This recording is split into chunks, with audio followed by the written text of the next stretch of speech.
Welcome to the Stop Ruining My Childhood podcast. A sometimes nostalgic, sometimes cynical look back at pop culture. Join us as we revisit movies, cartoons, and live-action TV of the 80s and 90s and ask the question, does this hold up, or did I just ruin my childhood? I'm Steve, and today with me I have a very special guest. It is not Megan as normal.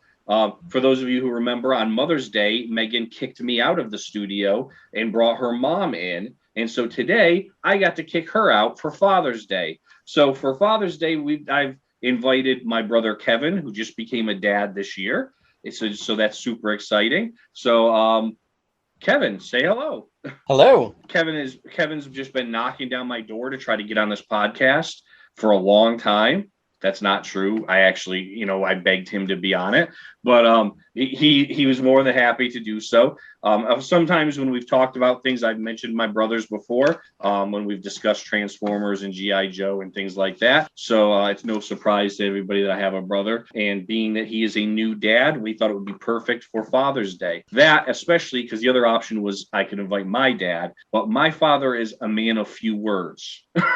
And I just I don't think he would have been as talkative. Not to mention, Kevin, I don't know. Dad doesn't really seem to watch a lot of movies and TV. Right, yeah. I don't even know if we could go as far as to say he would have had a cynical look at any of these pop cultures. I just don't think he would have known any of them. Yeah. Or nostalgic. He wouldn't have had any. Right, yeah. Unless it was like shopping at 84 Lumber or something like that. Yeah, true. Yeah, I don't even know. We all have a pretty tight family, and we've spent many hours with Dad, and I've done projects with him. I've taken long road trips, and I don't think I could tell you what his favorite show is. Yeah, I don't think I've ever watched a movie or a show with him. No. So you're the best option here, especially since you're a new dad now. Not saying a lot. I'm sorry that the pickings are slim. No, not at all. I'm hoping that you'll be able to stay awake for this, since you're probably still up nights with the new baby. Yeah, she just turned 3 months old, so not getting a lot of sleep, trying to do my best to support my wife and help out, in the nighttime and still get up and do all of those things. Our mom always said that she never wanted to release men into society who couldn't take care of themselves and their family. So doing my best to uphold that. That's right. Excellent. Awesome. So to everybody else out there, happy Father's Day. This is, of course, our Father's Day bonus episode. And we could have gone with a normal Father's Day type movie or show, but I wanted to let you choose the one to go with. And you did choose something that definitely connects to our childhood. So tell everybody what you chose and why. So when you asked me to do this, I believe I had told you after I'd made my selection that I picked a movie that you were going to be really familiar with. I said, Steve, it's a movie that I used to watch all the time as a kid. And your first response was Annie. Of course. So, now, apparently I watched Annie all the time as a kid.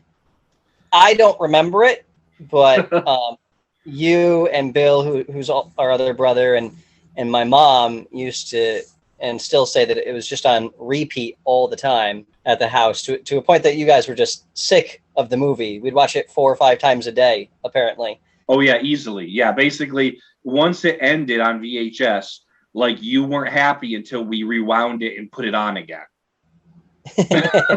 Yeah, so I know you were disappointed when I did not choose Annie, but I chose the movie Rad, which is a BMX story, although I feel like it's more than BMX, right? It is. It's the heart of a champion. It's the underdog story, right? It's the ability to overcome the money and the influences and the evil powers of the world, and to maintain your integrity. Right? There was a lot to it.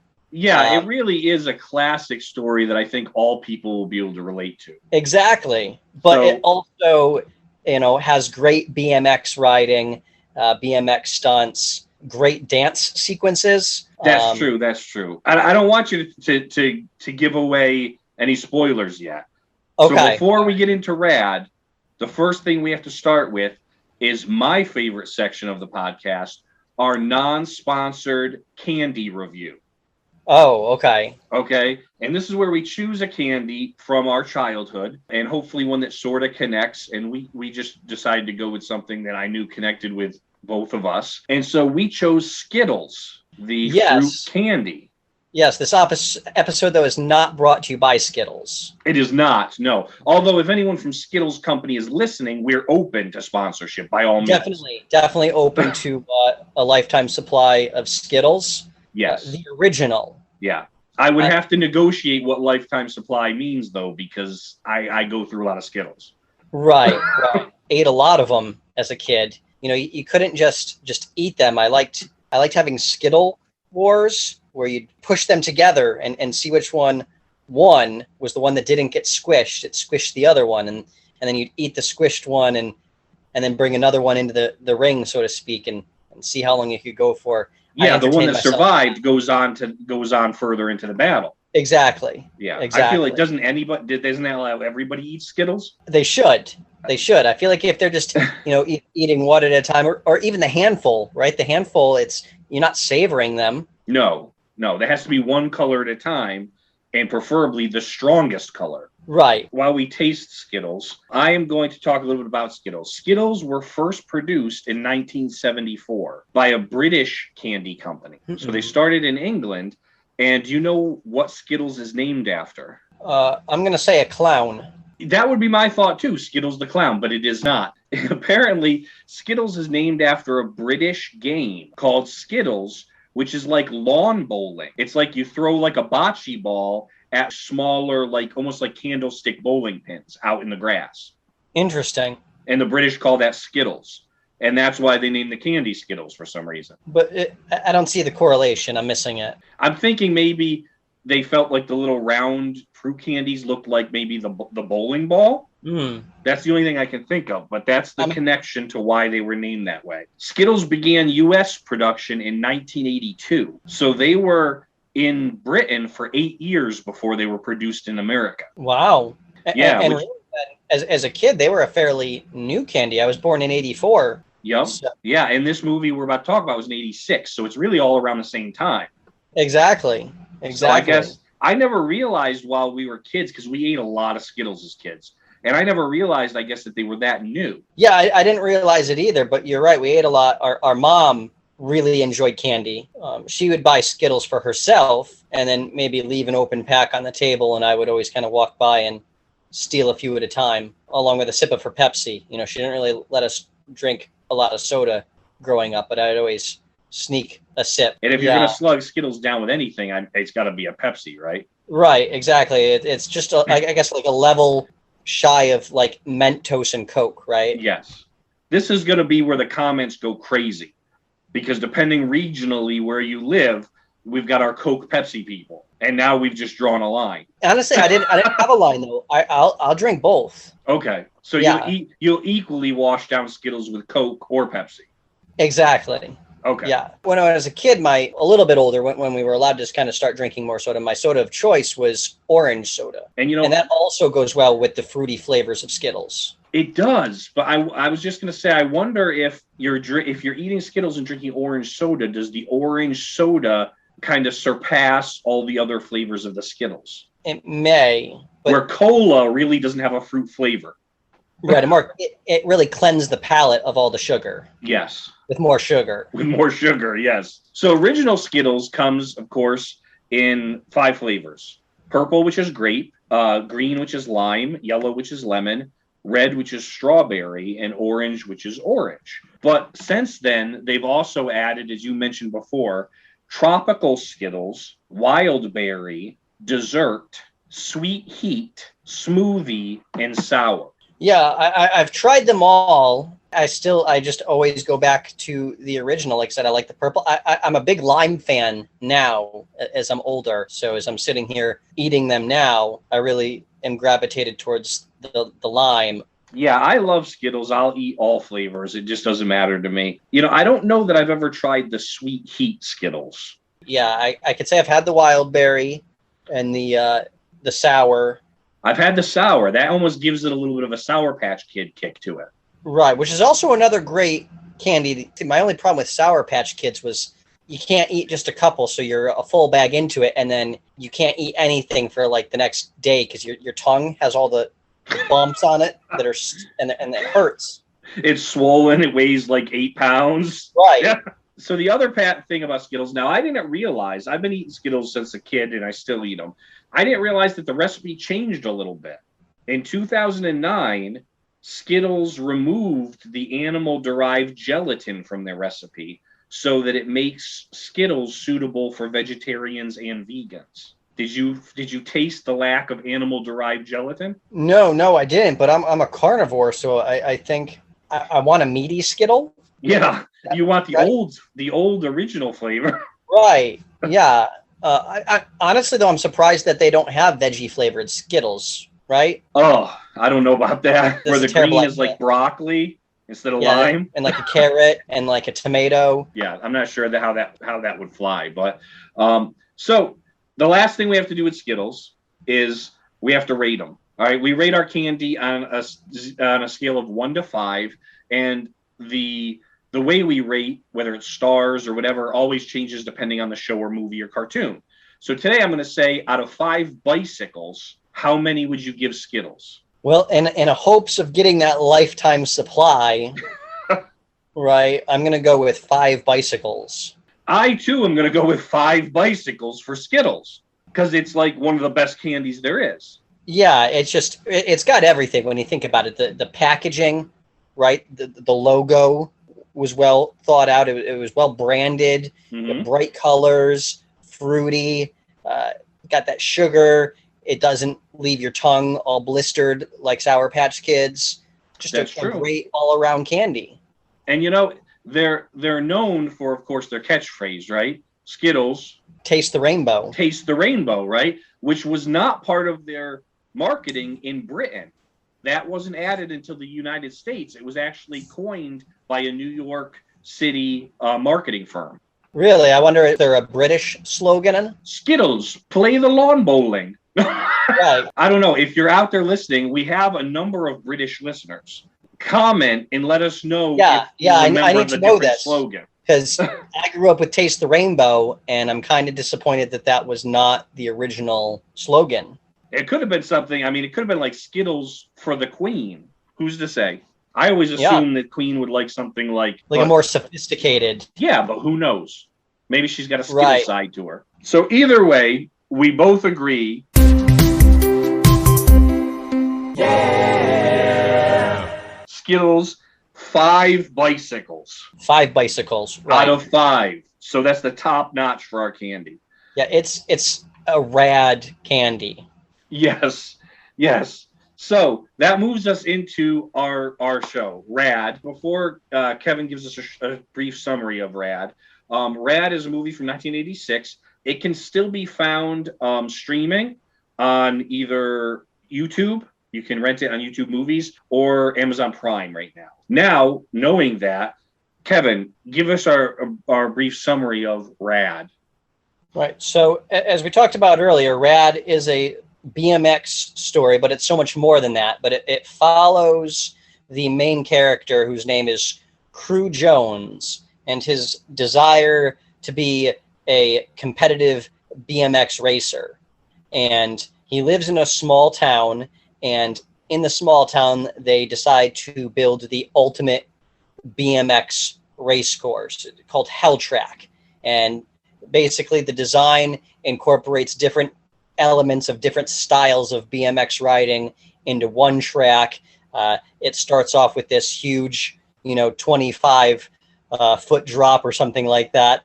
And it's supposed to be a one-of-a-kind track, but they build it in the small town. And there's kind of some behind the scenes scheming, if you will, to make money. They're trying to manipulate the race, the organizers, to fix the race so that the star professional BMX rider Bart Taylor and his crew win the race. And with that, they've got merchandising already stored in warehouses.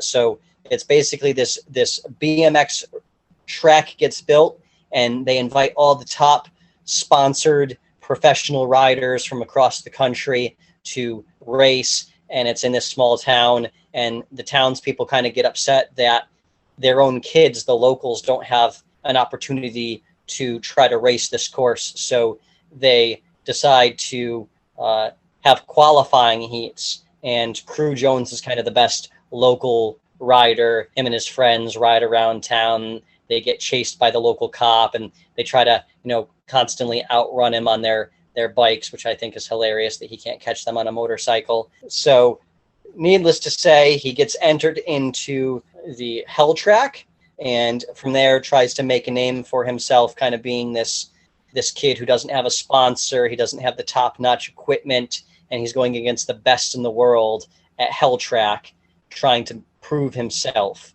So that's kind of the summary.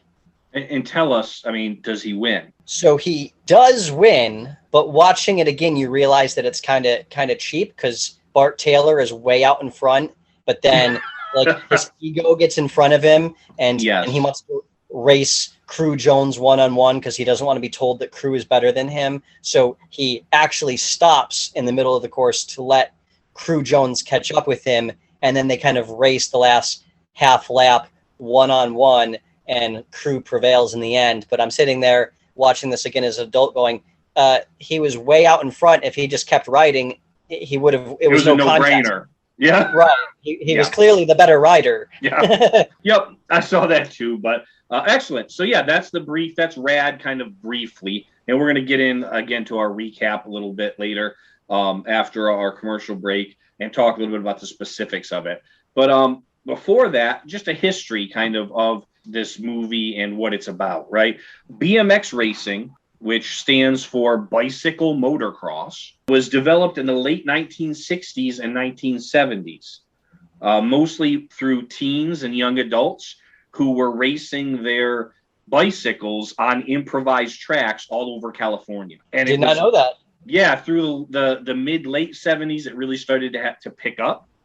And then by the late 70s, early 80s, mid 80s, which is where this movie was made, it had become a world, definitely North American, but even started to spread throughout the world.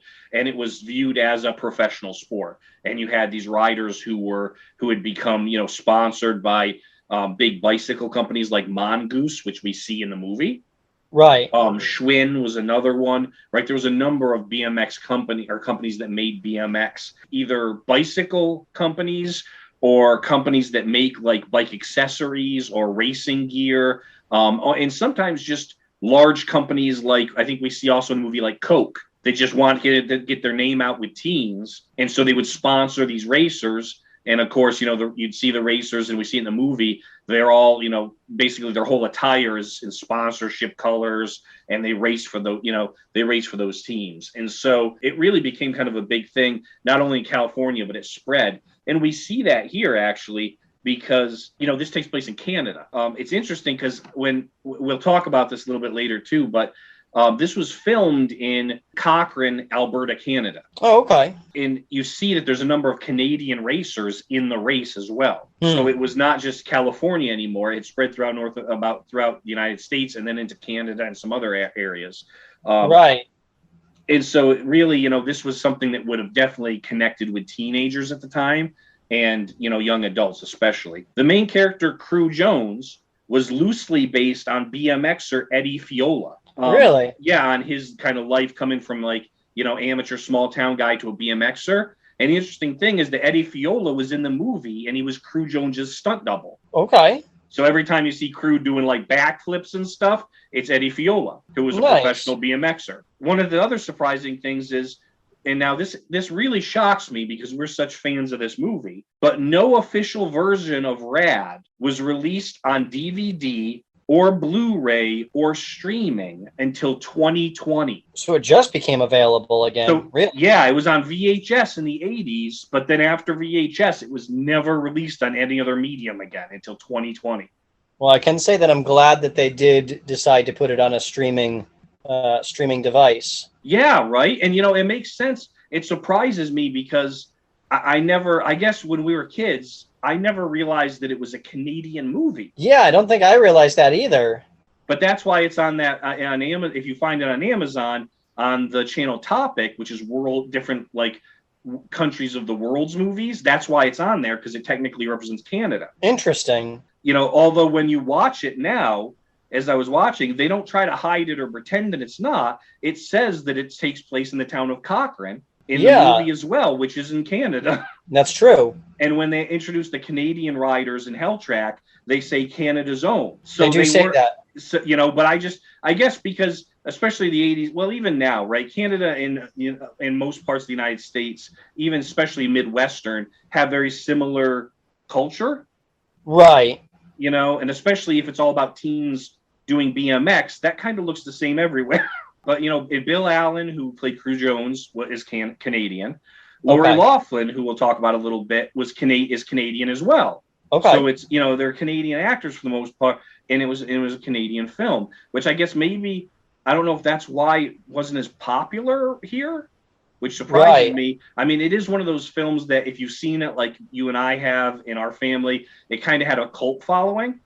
Yeah, it definitely had a cult following. Still does, for sure. Yeah. So that's pretty cool. And the other fun fact of this movie is the cult following became so strong even lately that in 2018, Mongoose Bicycles hosted a Hell Track festival where it brought in BMXers to race on a reproduction of Hell Track that it built in Dallas, Texas. I wonder if there's any video footage of that anywhere. We'd have to look it up, but the impressive thing is that there was obviously enough fans of this movie that Mongoose thought it would be monetarily worthwhile to have a Hell Track festival. I think I would like to ride that. You want to do the 30-foot wall? Right. And I guess that's the funny thing, right? Having it be such a favorite of mine growing up, I was not an avid bike rider by any means. No, our middle brother was probably the biggest bike rider of the three of us. Yeah, but there's something about the movie, I think, as a young kid that just really I found captivating. Yeah, I mean, it's the tricks and all the different bunny hops and all that kind of stuff you see them doing that was just cool looking. And I think it kind of really was impressive, and especially to a young kid, but even like an adolescent or a teen, that stuff's cool.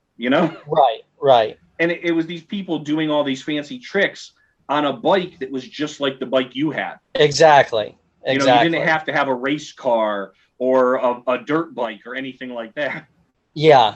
I guess it's maybe the same allure as like skateboarding, because you could go out and buy a skateboard and try to do the same things. Right. And you see both of them still have a lot of popularity as far as like X Games and all those types of things. Yep. So let's wrap up our history and fun facts, and we're going to go to commercial. And when we come back, we'll talk about our memories of Rad. This podcast is supported by its creators and listeners like you. Help keep our show ad-free by visiting our website, stopruiningmychildhood.com. There you can find links to our social media. And this very podcast you're currently listening to.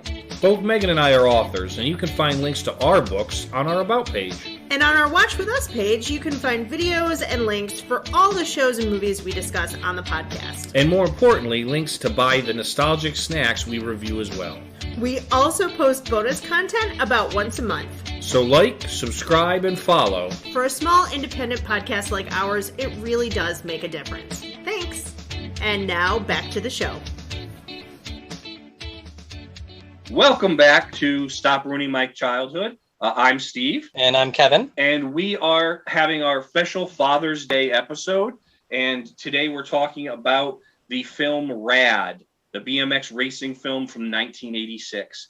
So, Kevin, tell me about your memories of Rad. My memories of Rad were that Cruz Jones was the coolest guy. And, right, he wore a full red outfit with the stars, and then the Rad Racing was their team, right? And as a young kid, it came out in 86, so I don't think I saw it right away. I was born in 84, so I probably saw it maybe 3 years after it came out, probably. I was probably 5 or 6 when I first saw it, but used to watch it all the time. And I just thought it was the coolest movie. The track itself was cool, right? The starting gate was on top of that, 25, 30-foot wall, kind of straight down.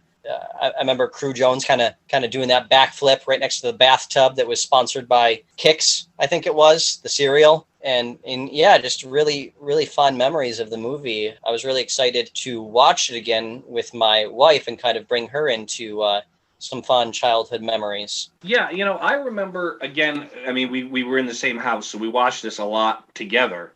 And I remember us like thinking that this was a great movie and it was cool, and I remember watching it a lot. But like I said before, it was interesting because I never clicked to me to be a Canadian film. It looked like, it was something that connected to, I think, all kids. I thought that Crew Jones, again, like you did, was cool. He's portrayed by Bill Allen, and it just, was really neat looking. And I thought it was, cool that the tricks are some tricks that, like, a lot of times he's on a playground or he's doing like the bike dancing thing or doing bunny hops. And it was stuff that if you practiced enough, you could probably figure out at home. Besides the backflip, it wasn't like crazy things that I think, that nobody would, or that you would kill yourself trying, basically. I don't know. I think some of the sequences in the beginning of the movie and at the end when the credits are rolling, they've got the professional BMX stuntmen and all the cool tricks. Some of that stuff that they're doing there is pretty complicated. I don't know if I would have been courageous enough to try that on a bike, but I wasn't much of a risk taker. So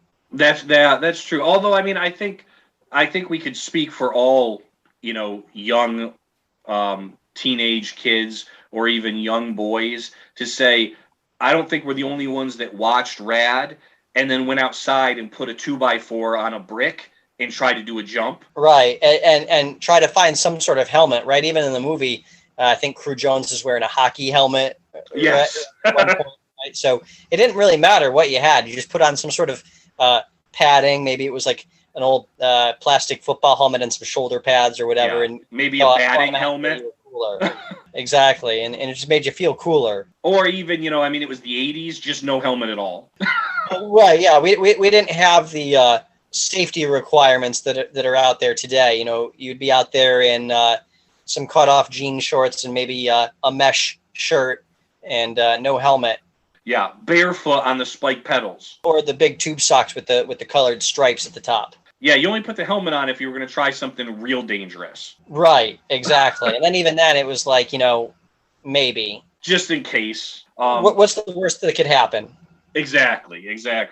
So, this was cool. And I mean, it was, bikes. I feel like bikes was a big thing. Like you said, we didn't ride a ton of bikes, but we did ride up and down our, we had a really long driveway in back of our house that went to the neighbor's place. And we rode up and down the driveway. We kind of lived out in the country, so it wasn't like we had a neighborhood we could ride through. Right, we did. We would build jumps. I remember I did try to teach myself how to ride no hands when I was pretty little. I thought that would, be cool to ride no hands. And I was pretty young, so I didn't quite get it. And the handlebars spun around and caught me in the throat and whipped me off the bike. So yeah, after that, I was a cautious BMX rider, right? Two hands on the handlebars. Now let me ask you: were you wearing a helmet when you got whacked in the throat? No. But I couldn't call for help because I couldn't talk. It caught me right in the windpipe. Yeah, I guess we'd be remiss also if we didn't talk about any memories we have of Father's Day growing up. Father's Day and Mother's Day, I think, were always big in our household. Family was always really important. So for both holidays, we would get together, not just our immediate, family as far as us three boys and our mom and dad, but it would be grandparents, a lot of times aunts and uncles and all the kids. And we would do big family dinners, which, would start at an appropriate dinner time of 1:00 in the afternoon. Yeah. For me, those are always sweet memories. I don't think we had any traditions like going out fishing with dad or anything like that, but just big family get-togethers, usually a lot of, cookouts, just the time of year that it is. We would do a lot of grilling, just really hanging out outside and spending time together with family. And it's something that we still do to this day. It's changed a little bit. Not everybody can come that used to come as everybody kind of started their own families and stuff. But we still have pretty big get-togethers, and it's a great time. Yeah, it's interesting because we don't have as many of the cousins and things that we used to. But now, of course, all three of us are married and have families. And so the nuclear family that we had has kind of expanded. Exactly. It's weird to think about the fact that this coming Father's Day that I will now be a father, right? Mother's Day just passed. And I kept saying to my wife, we got to get a card for our moms, and we got to get a card for our grandmothers. And tell me you didn't forget to buy one for your wife. I did. I forgot the mom. Right? I mean, come on. You've been doing Mother's Day one way for 38 years. Our daughter's 3 months old. It didn't register. Were your daughter's crying and you're like, shh, be quiet. I'm trying to think of who I need to buy Mother's Day cards for. Right. Exactly. I'll blame it on Sienna. She distracted me from thinking about everybody that I had to. When I think of Father's Day, I think of a lot of the same memories you do. We've always been a big cookout family. Our father likes to grill. And, you're right. We didn't do a lot of activities or go to restaurants. But I think it's because our dad worked a lot. He either was out of town working a lot, or when he was working in town, he worked a lot of hours. So even just for him to be home and for all of us to be together was kind of a special thing, I think. Yeah. There were certain jobs that he had when we were younger where he would be on the road for, a month, 2 months at a time. And then he might come home for, a week or so, and then he'd be back out. So the times we had him home was always just a really special time. Yeah. I'll tell you, the other memory I have of Father's Day is trying to get something for Dad. Our father's not easy to buy for. To be honest, I think he's probably the toughest person in the family to buy a gift for, because he's just not super vocal as far as like things he wants. No, he really just likes spending time with family. Honestly, He likes having everybody around. He's more emotional than you would think. I don't think he ever really wanted much. Yeah, he got a lot of like tools because he worked a lot, or like the grilling stuff because he did that. Maybe some fishing equipment.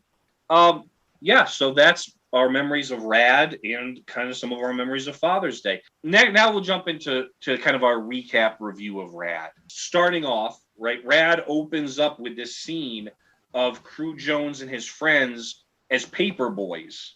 Fantastic scene, by the way. Yeah, what did you like about that scene? I just like the fact that something that a lot of kids now probably don't even know about is paper boys and paper routes and delivering papers, and just the fact that they were kind of riding through people's yards or riding through storefronts and kind of doing their tricks and their stunts and yet delivering papers at the same time. And it kind of showed like that's how they got their training, right? Compared to the professional riders that were coming in that were sponsored, and that was their job. So they got to ride professional courses and they trained all the time. On the reverse side, you got Crew and his friends, and their training is delivering papers before school. Yeah, right. And actually, I think, they're like jumping over some curbs and trying to throw in the papers the best they can as doors and things like that. And I think at one point in this little montage of the three of them delivering papers, Crew's friend Luke, I think, gets hit by a car. He does. He gets hit by a car. The mom is backing out of a driveway, and he kind of comes jumping over a fence, I think, and kind of goes up and over, and the kids are all laughing, and the mom's like, will you guys be quiet? And she doesn't see the fact that, she just hit a kid on his bike. Yeah, he just gets up and keeps going. Right, yeah, right. It's the 80s. Yeah, it's no big deal. The car wasn't going that fast. You have a helmet on, you get hit by a car, you get up, you keep going. You just keep going, right. Because you better be home. He's got to finish the paper route. Right, exactly. So this introduces us really to Crew. Of course, you get to see Crew, and it kind of highlights some of his bike, his bike's tricks, and also that his friends, Luke and Becky, also seem to be pretty good bikers. Obviously, Crew is like the star, but his friends are into it as well. And then it ends with us seeing that Crew finishes his paper route and always does it in front of the clock tower so he can time himself. Exactly.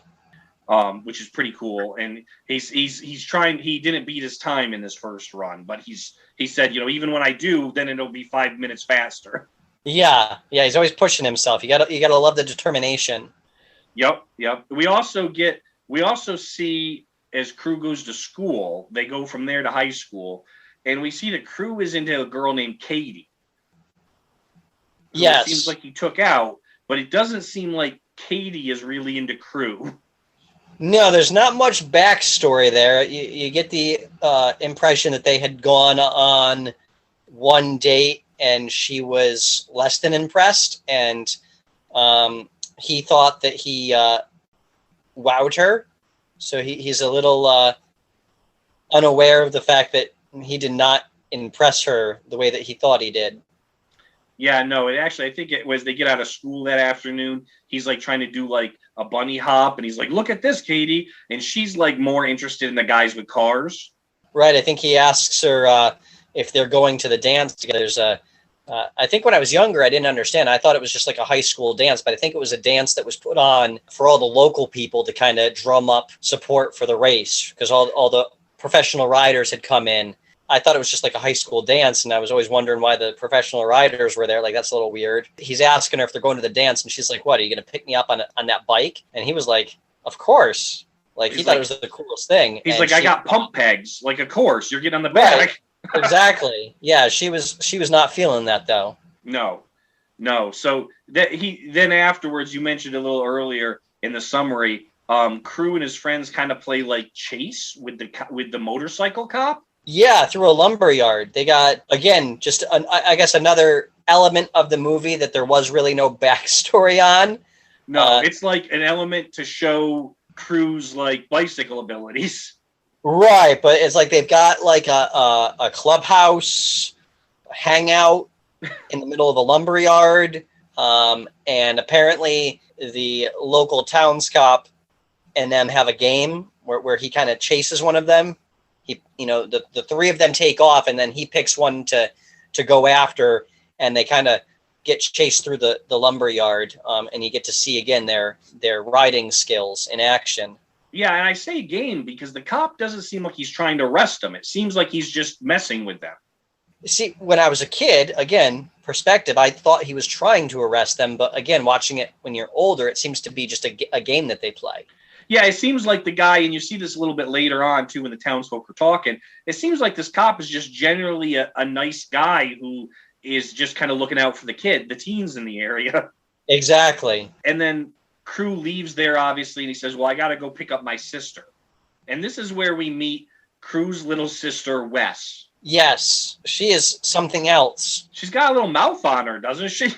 You know what? I was honestly surprised, not just by her, and I would say, right, movies today probably have a lot worse language, but the movie was rated PG. So when I was telling my wife that we should watch the movie and everything, I was like, "Oh, it's a good family, clean movie." There's a lot of language in it. Yeah, I mean, it wasn't like terrible language, but she's very sarcastic, and she does say a few things that kind of cross the line. I mean, for like a 9 or 10-year-old, which I think is what she's supposed to be. Yeah, and she likes kicking people. That's like her thing. Yeah, she mentions a few times, "I kicked somebody in the shins." Right, exactly. Yeah. I don't remember that being a huge part of the 80s. No, I remember her character, but some of the language I forgot about. Yeah, we also meet Cruz Mom, who's played by Talia Shire, who is a big known actress. Yes. Right? I mean, Adrian in Rocky, she played in The Godfather. I mean, she's got chops as an actress. Yeah, and Rad. I mean, Rad, let's not forget. I mean, that's right. The trifecta. Godfather, right. Rocky, Rad, right? You know what? Again, the things that you notice when you're older, going back and watching this. Now, I had seen Rocky when I was younger. I didn't realize that it was Adrian. And so that was a pleasant surprise. Just kind of those things that you pick up on. I was like, "Oh, no way." Yeah. And, the one thing I will say, I mean, there's a lot of positive to this movie that I liked. But one of the downsides is I like Talia Shire, and I think she's phenomenal here. but I think that's a problem because in her interactions with Crew Jones, right, especially here, they're fighting over the fact that he's supposed to do his SATs the same day as Hell Track. Exactly. And they have like a mother-son fight, right, about his future. She's such a great actress that she kind of overshadows Bill Allen as Crew Jones a little bit. Yeah, her acting was on another level. I don't want to say the acting overall in Rad was less than, but you could definitely tell she was on another level as an actress. Yeah, and so she's doing this emotional, like, you know, you got to look out for your future. I don't want you to waste your future away. You know, these SATs are important, and he's not carrying the same emotional weight necessarily as she is. No, but he's trying to, and I think that's what makes it awkward. Is he's trying to give this really emotional response, and it's it doesn't hold up. He's giving it the old BMX try. He wipes out though. Yes. And can we also talk about the fact that it's not just that the Hell Track falls on the day that he's supposed to take his SATs. Hell Track falls on the day that Crew is supposed to retake his SATs. Yes. So maybe if Crew had done better the first time, he wouldn't have this problem. Right. But he does promise to take them in 6 months. Right. Probably with the next class, like the next year. Right, exactly. Yeah, I'll just take him next year as I, redo my senior year. It's not that big of a deal, Mom, Yeah. But, let's again, be honest, college was probably not going to be in my future anyway. Right. But I'm the best BMXer in small Canadian town, Cochrane, Alberta. Right. I gotta seize my opportunity. So of course, then we go to the dance, which we mentioned earlier. I thought this was a prom as well when I was younger, but it is very obvious now, rewatching this, that this is it's like a welcome dance for all the people who've come into town for the race. Right. And I think that this is one of the scenes where we really get that 80s vibe. I mean, the wardrobe choices. Thank you, because this was on my list too. Right, for the dance is remarkable. Now, I will say Crew in general has a very 80s kind of vibe, right? He's got the red bandana tied around his leg. That's kind of his thing. But yeah, the wardrobe at the dance, specifically by the Reynolds twins who ride with Bart Taylor and Team Mongoose, they've got these gray spaceman-esque outfits on, and they're dancing with this girl who's got full on animal print, zebra stripe bodysuit. And I just thought to myself, it doesn't get any more 80s. Not at all. That. First off, I will say that the wardrobe in this movie is awesome. It is totally 80s. It is. Very authentic. Everything about it. But Rex and Rod Reynolds, the twins that are that are Bart's sidekicks, their gray spaceman matching outfits are phenomenal. I mean, they're just so ridiculous that you have to be mad respect that they left the house looking like that. Yeah. And then Crew, right? He comes in with these, I think they're gray, dress slacks, but down the sides they've got these sparkly stripes, and they've got the 80s elastic waist on dress pants. Yep. With then just a plain white used car salesman button-up shirt. Yeah. But then enter Laurie Loughlin's character, Christian. Yes. And she wants to BMX dance with Crew. Yeah, I wrote down, they call it bicycle boogie. That's what they call it. They call it the bicycle boogie. Possibly one of the best dance sequences I've ever seen. Oh, it's phenomenal. I mean, as far as the bikes on an 80s movie is concerned, right? I mean, I think what's one of the main dance sequences people think of in 80s movies? Dirty Dancing. Right. You've got The Lift. Right. You've got Saturday Night Fever from the late 70s, but still, I mean, that's where you throw in. But do I dare say that the lift in Dirty Dancing, I think Cruz final jumping his bike up onto the balance beam and then riding backwards on just the front wheel. Technically, it's just as, if not more difficult, right? And then he jumps down, and the cinematography in the movie is just so 80s too. Yeah. It's got that like 80s fog, as if someone forgot to wipe the lens off a little bit. Right. And then at the very end, they're kind of doing this, like they're both riding on their back wheel while like holding hands and riding in a circle, or like they've got their arms out wide, like in like this big pose on their bikes, and it's in slow motion, and it's just phenomenal. I would say that it's up there with Dirty Dancing as far as best 80s dance sequences. It's just not as heard of, right? It wasn't as popular of a movie. And not only that, Kevin, but their bicycle boogieing, which I have to be honest, we grew up in the 80s and 90s, and I've never in my life seen a bicycle boogie.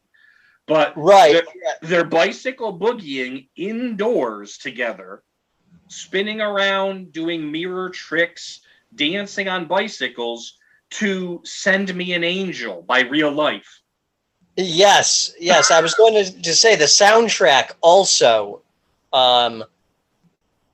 just fit the movie perfectly. You had these super synth 80s songs, and it was, my wife though really was digging, honestly, Laurie Loughlin's character's black shirt with like the sequenced, I think it had like sequenced glittery, but with like the shoulder pads. And then was it white jeans and black heels on a BMX bike?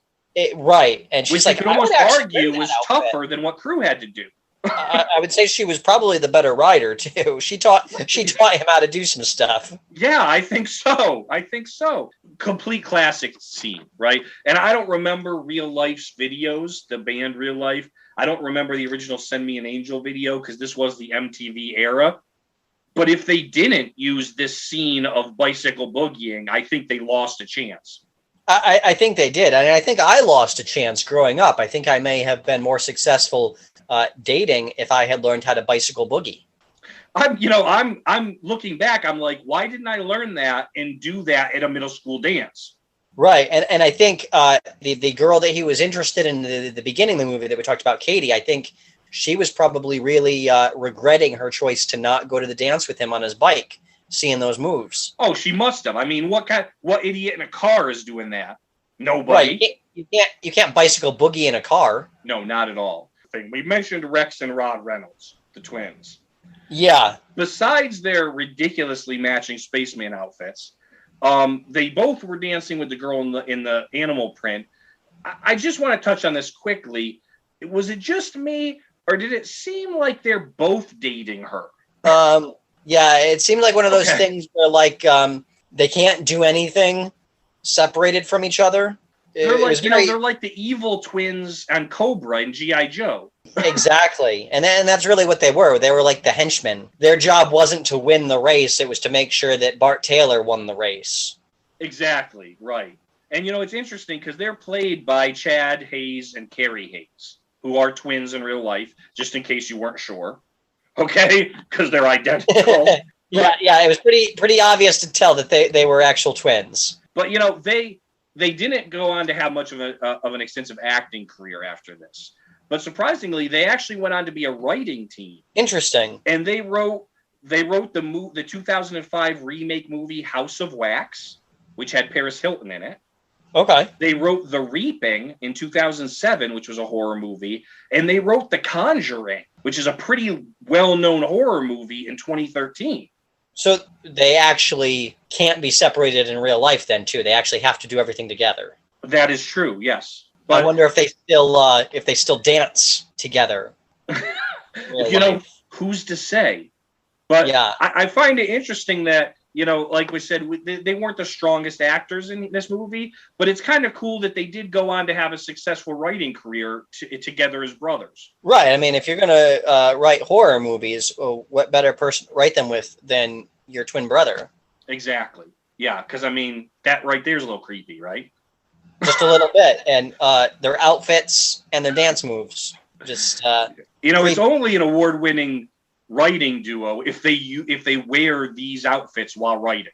I was going to say, if they've ever been honored with any awards for The Conjuring, if they were to ever accept an award, I wish that they would bring back those outfits. Yes, in the dance. That would be wonderful. So we leave the dance, and of course, then we go into this romantic montage with Christian and Crew. He brings her butt sliding. Not what it's called in the movie. No, I know. I'm just trying to be nice about it. Right. Again, one of the things I did not pick up on as a kid. No, and it's really just sliding down a cement tube with what could be sewage, I think, into a lake. No, you know what I think it was? I think it was. I think they were a logging town. If you put two and two together, they've got the logging yard. Yes. And I believe that the chute was to get the cut trees down into the river to move them down to the mill. I didn't pick up on that, but that's a great pickup because I think you're right. Because remember the lumber yard and the logs? I think that's exactly what it is. That was a log chute. That makes more sense. And it's actually, to be honest, a lot more comforting than a sewage pipe. Right. So they go on this whirlwind, right? The other thing, too, as a kid, I thought that the movie took place over a longer period of time. It was like a week. Yeah, if that. And like in a day, they're already in love, right? Oh, yeah. He's hugging her from behind. He's doing like the waist hug. And on the river. Met. Yeah, I mean, that's the power of the bicycle boogie. Right, exactly. That's why I have to bring that move into my arsenal. Even as a married man, I could still use that one in my back pocket every now and then. I mean, that's at least a 5th or 10th year anniversary move. Right, I'm gonna start working on it. I got to get myself another bike, but I'm gonna work on bicycle boogieing. I think it will really win my wife over in the anniversary years. Yeah, could I dare say a 40th anniversary hover round boogie? I'll even get like a spacesuit. So we see the two of them, of course, and Laurie Loughlin does a great job here. This is still near the beginning kind of her acting career, but of course most of us know her. She went on to be Aunt Becky in Full House. Exactly. Again, that was only like 4 years after this movie. Didn't realize that as a kid. Another thing that I didn't notice. Yeah, you're thinking of her as a teen, and it wasn't a long time into the 90s when they did Full House. I thought she was really did a great job in this movie. It's sad to say because he's the main character, but I would say that Bill Allen is probably the weakest of the main characters in the movie. Probably. But again, the other thing here too is that I would say I did think that there was decent chemistry between the two of them. Yeah, there was. So then they move on to qualifying because they're told, as you mentioned, the townsfolk are all like, hey, we need to make sure that our local guys get a chance. And so Duke Best from Mongoose Bikes, who's the guy that basically is put on this whole event, he says, oh, yeah, we're going to have qualifying and there'll be like 3 qualifying heats. And if, the 20 fastest riders will, no matter where they come from, will be able to go into Hell Track. And they run 3 heats, I think is what it ended up being. Yep. You had to place in the top group in the first heat. And then if you did that, you moved on to the second heat and so forth. I think if you won a heat, you automatically qualified. But then if you didn't win a heat, you had to get a certain total number of points between the 3 heats to get in. Yeah. And so, of course, we see that, Bart Taylor, he was played by Bart Conner. Bart Taylor, who is like the #1 BMX racer in the world. And he's like the front runner. He's partners on the Mongoose team with the Reynolds twins and with Christian. Because she works for the Mongoose team. Right. She's kind of like, this is almost a Romeo Juliet situation. Right. She makes that distinction. She says that she still rides for trophies. She's not a money rider. Yeah, because she's still in college. So I think she can't be a pro technically yet. Right, exactly. But sponsored by Mongoose, but she's not really into the team culture. And obviously the guy who's putting on the race, Duke Best, he's got a lot of money invested in Mongoose. So he's sponsoring the race and sponsoring the team. So this is where you start to see things again I didn't pick up on as a little kid. The way that he was trying to manipulate a little of the corruption behind the scenes, right? Yeah, and then every time Crew Jones would pass a test and say, right, kind of skipping ahead, he ends up qualifying through the 3 heats. He earns enough points, and he qualifies. Well, now all of a sudden, right, Duke Best is like, oh no, this local boy's going to show up my team. I can't have that. I've got millions of dollars on the line here in merchandising and TV endorsements and those types of things. So all of a sudden they start adding these new rules to the rule book, and he's got his little minion that follows him around with a red rule book, and they keep saying things like, oh, well, we forgot to tell you, yeah, you did qualify, but you can't ride in the race unless you have a sponsor. Right. Then they get a sponsor. They make their own sponsor. And then you have to have a company that has over $50,000 in sales. Right. So they start selling the Rad racing gear. So that's where you get the name from. His little sister Wesley creates a shirt and says, Rad and all that, and they take that idea, they run with it, they create Rad Racing, and now they've got a sponsor. But then they add another rule that you have to have a certain your sponsor has to have a certain amount of money in the bank or whatever. So then they have $50,000 in sales. Right. Yeah. So one of the local guys who you think is kind of a bad guy in the beginning, he originally is one of the ones who I think, it doesn't really say what he did. I don't know if he put up money or if he put up the land for the track to be built on. But he's a guy who lives in the town, and he's kind of in it with Duke Best originally to kind of make this money. He stood to make 50% of whatever their profits were through merchandising and everything. But then he kind of catches wind of the fact that the race is actually being manipulated, and he turns out to be a good guy and supports the local kid, and he buys up all the Rad Racing merchandise to put them over the mark for the $50,000 that they need, so he can crew can ride in the race. Yeah, Bert Timmer is the character's name, and he's an older man who is it looks like he's a shop owner in town. It does mention in the beginning of the movie that he basically put the money up to build Hell Track in the town to host it, right? So he has some skin in the game, but also the more the movie goes on, it does seem like he's kind of a crotchety old man. But it also seems like he's just an honest businessman, and he wants to make sure things are honest and upfront. Exactly. Right, and he doesn't like when he sees Duke Best start screwing around with the rules. Correct. And this guy's played by Ray Walston, who's another phenomenal actor. Yeah, he did. He was very good. Ray Walston was my favorite Martian. He was the main character. He was the actual Martian in that show.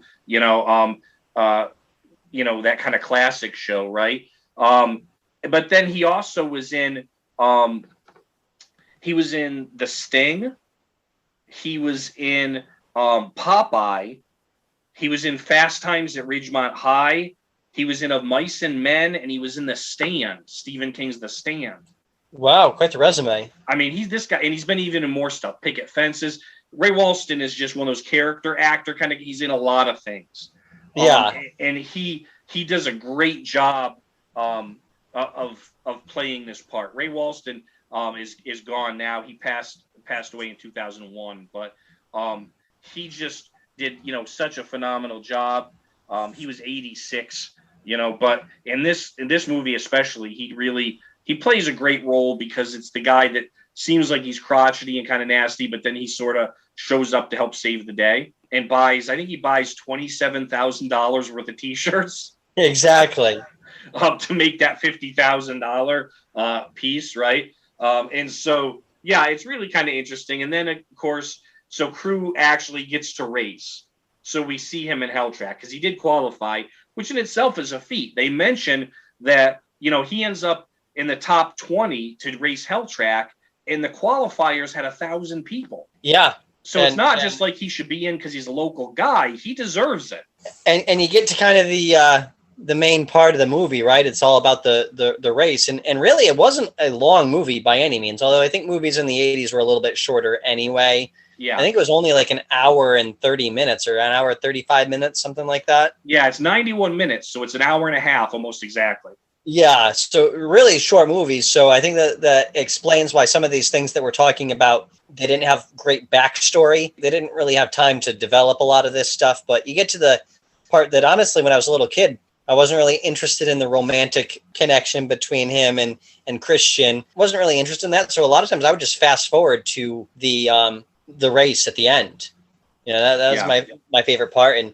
And it was so cool kind of just going through and they're introducing everybody as they're sitting up on top of the wall there, the starting gate. And I had to look it up because they said one of the members of Team GT was Mike Hall. No, they said Kevin. Or I'm sorry, yeah. Yeah, they said your name. Yeah, but it's Hull. All right, because I caught it and I was like, Kevin races for GT out of Texas. That's what I thought, right. And I don't remember ever catching that when we were kids. Yeah, I don't remember catching that either. But yeah, they said Kevin Hull, and I thought they said Kevin Hall, and I had to look that one up, but it's Hull. Well, that's hilarious that you caught that too, because I caught it when I was watching. And I was like, wait a second. Yeah. Because he's like the 13th or 14th guy they introduce. Exactly. It's easy to not notice if you don't catch. Yeah, and I didn't look it up, but I wonder how many of those guys were actually BMX riders back in the 80s. Yeah, well, I don't know if they named a number of them. They named by their name, like they were racers that were in it. That's what I'm saying. Yeah. They were actual BMX racers, right? They were, yeah. A number of them that were in the hell track scene were actual BMX racers. And that's the thing. I think Kevin Hull was a Team GT BMX racer. Oh, nice. Yeah, that wouldn't have surprised me at all because they did bring in a lot of guys for this. And so it's really interesting. They do have the race, of course. And as we mentioned, the hell track is actually a pretty cool track, right? It starts with a 30-foot drop wall, and then they go through S-turns and a serial bowl jump and all sorts of crazy stuff. Right. Yeah, they've got this kind of cool like bridge thing that like it's like a spiral as it goes up and then it like crosses over as a bridge. The course kind of snakes its way around, but then kind of gradually uphill because they have to find a way to get back up onto the top of the 30-foot wall because they do 3 laps, I think. And every time they start a new lap, they have to come back down the wall. Yes. Yep. So there's a jump right before they get back to the top of the wall that they have to kind of jump up, and there's like a gap between the top of the jump and the start of the platform. Yeah. But a lot of guys didn't make it. Right, exactly, yeah. Because you had to be moving to get up there. And, it's interesting because we see a few things. Obviously, we see one of the twins takes out Cruz and I think lap 2. And then Cruz spends the rest of the race like coming back, right? It's almost a Days of Thunder thing, right? Exactly. Where he's coming back up through all the other competitors until he, catches up to number 2. But it's interesting because Bart Taylor, who's like the number 1 guy, right? It's near the end, as you mentioned, he takes out the other twin. Well, the twin, I think, was kind of like, I'm tired of always being this guy's flunky. Yeah. I'm going to try to win. Yeah, so he took him out. But then, like you mentioned, he stops and waits for Cruz to get up there, and so that they can basically one-on-one it, right, to the end. Right. As I'm watching this movie, there are times where Bart Taylor, he's kind of like the jerk bad guy, but there's a number of times in this movie where he's actually not that bad. And he seems to not like Duke's underhanded business stuff in the way that he's trying to screw over Cruz. Right. He was a little arrogant. He thought he was the best in the world, but he wanted to prove that he was the best in the world. He didn't want to be best in the world because it was bought for him. Right. He was like, if Cruz thinks he's the best, he wants to beat me, like, let's just race it. One of the things that I thought was interesting is how some of the lines from the movie, I haven't seen the movie in years, but kept coming to me. My wife was laughing because I would say the line before the line actually happened. So like at the very end, they're going up. You do like 3 laps and then kind of a 4th lap, the finish line, you still had to go down that 30-foot drop again before you hit the finish line. Yep. So, they're coming up that last jump that we were talking about before you get to the top of the wall, and I said, I'm like, in unison they clear that jump, and then the announcer, that's the line.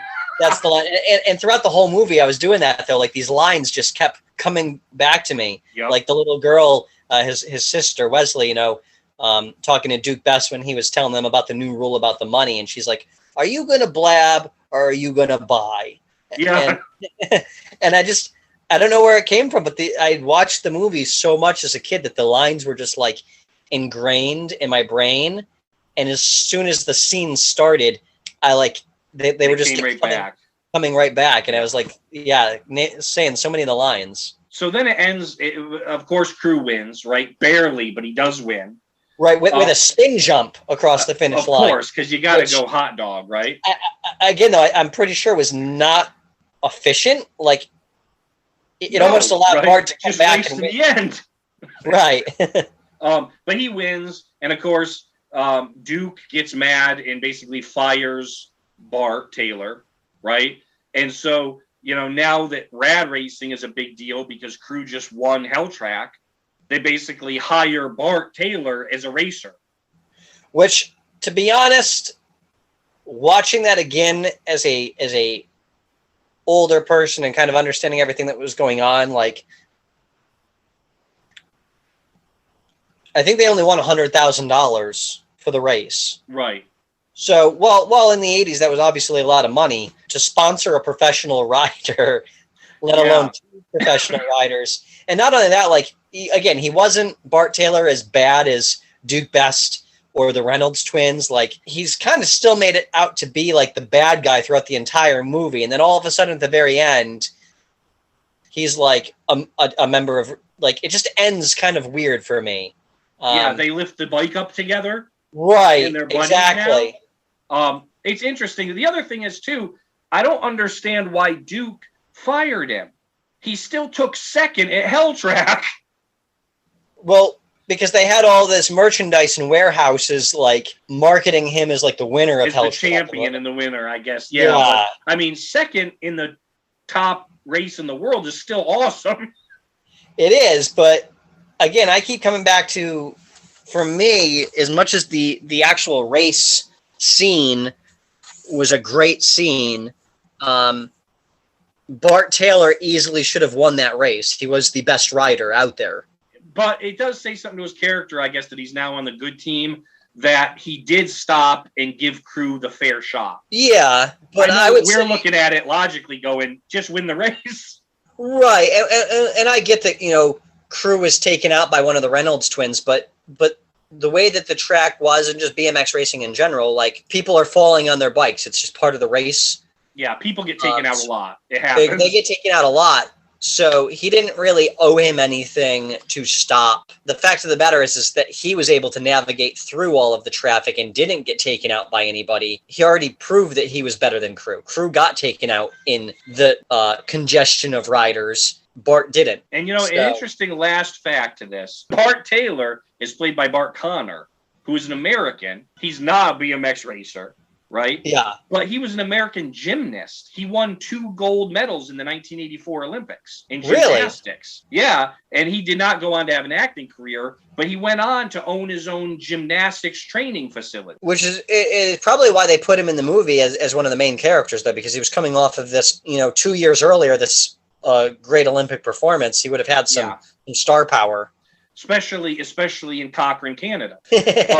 But yeah, it's interesting that he didn't go on to really do a whole lot more acting, but kind of like the Reynolds twins, right? They went on to be writers. He didn't go on to do more acting, but he went on to he stayed in gymnastics, basically. Right. He trained like other Olympians and things like that.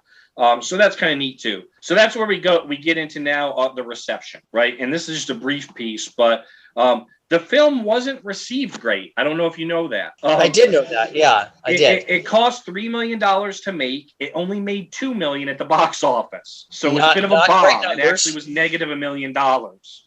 Not good. Not great to start off with. Rotten Tomatoes gave Rad a 42% critics rate, which is not great either. That's Rotten Tomatoes, though. I feel like they always give good movies terrible ratings. But interestingly enough, in 2013, The Guardian newspaper found that this movie had the largest discrepancy between critics and audiences because audience gave it a 91%. I think I would agree with that.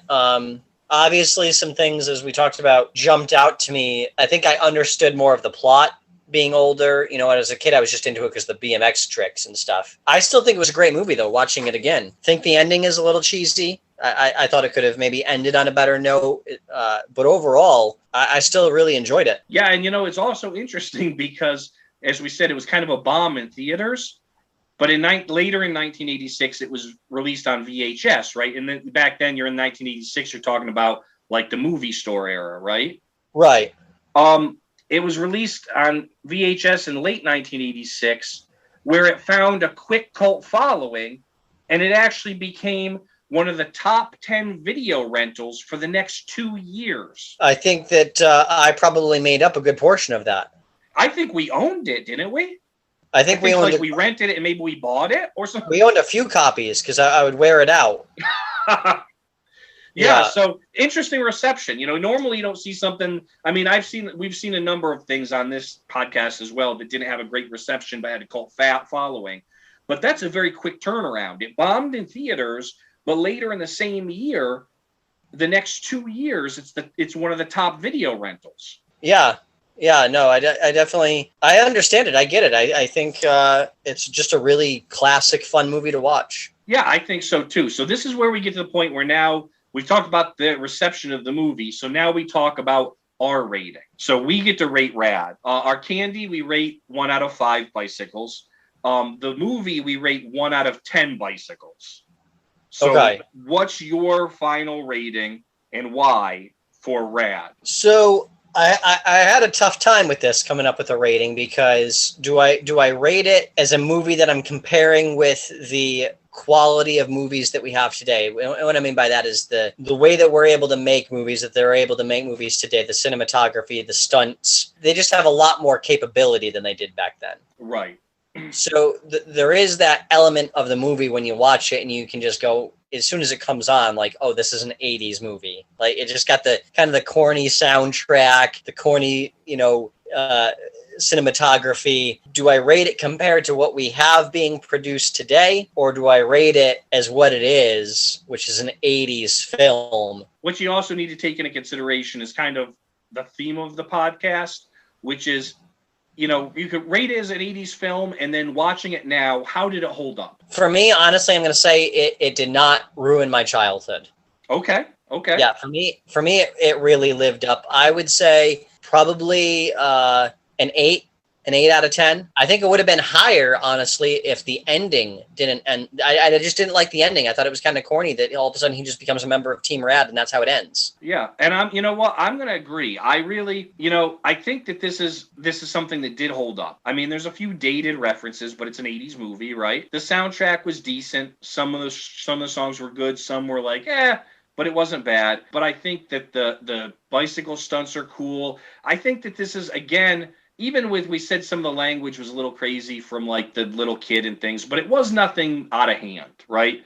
No, it wasn't terrible. I always look at it and I go, is this something I let my kids watch? Yeah, I think I would. Yeah, absolutely. And considering all of that it was an 80s movie, honestly, I think it's fun to just look back on it because, as we talked about the wardrobe, the wardrobe is so classic 80s. The soundtrack, really classic 80s. The dance sequence is good. The Hell track itself is fun to watch. So when you put all those elements together, I think it really holds up now, is just looking back on it and really just having a lot of nostalgia, not just for the movie, but for the 80s. Oh, tremendously. Yeah. And so because of all of that, I also went with an 8 out of 10 bicycles, and so that's awesome. So together we agreed. Yeah. 8 out of 10 bicycles. And we didn't talk about that beforehand. No, not at all. And so this is that's actually, we both agreed on a 5 out of 5 for Skittles and an 8 out of 10 for Rad, which is really both great scores, to be honest. This was a tremendous episode. Coming up, next episode we have is where I will have Megan back, our 25th episode. which congratulations. Thank you. And we are going to actually, the way we chose what we're going to review is we went back 25 years and decided to review the 25th rated movie, 1997. It was The Fifth Element. Good choice. Yeah, and that was, so I'm happy with that. But yeah, the 25th rated movie from 25 years ago for our 21st Honestly, episode. I'm surprised that it was only number 25. Yeah, well, a lot of movies that year. And then after that, we also have Fantasy Island. Okay. And we will be going through the 1980s TV show Fantasy Island. We're going to go through a couple episodes and talk about if that holds up. But yeah, so we're pretty happy that. Thanks for joining us. You're welcome for this Father's Day special. So for all of us here at Stop Ruining Our Childhood podcast, remember to like, subscribe, follow us, leave comments. You can find us on Podbean as well as all other places that podcasts are, and at www.stopruiningmychildhood.com. And for everybody here, I've been Steve. And I'm Kevin. And have a great, happy Father's Day. Happy Father's Day to everybody.